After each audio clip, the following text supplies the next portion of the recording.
संविधान व लोकशाहीचा सन्मान हाच आहे आमचा अभिमान। म्हणूनच प्रत्येक समस्येची दखल घेतो खुलेआम। हीच तर आहे लोकदखलची शान। नमस्कार, मी संपादक चंद्रकांत धनगर आणि आपण पाहत आहात लोकदखल न्यूज। आपण असे लोकाला शेंबूड आपल्या नाकाला, माझगाव कान्हे रस्त्याची दुरावस्था।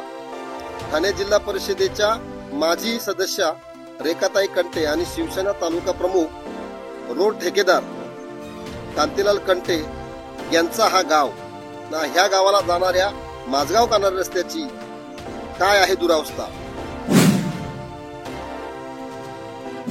जर जिल्हा परिषद सदस्य आणि तालुकाभर रस्ते करत फिरणारा ठेकेदार तालुका प्रमुखाच्या गावाला जाणार रस्त्याची ही अवस्था असेल तर इतर रस्त्यांची अवस्था काय, असा प्रश्न नागरिकात निर्माण झाला आहे।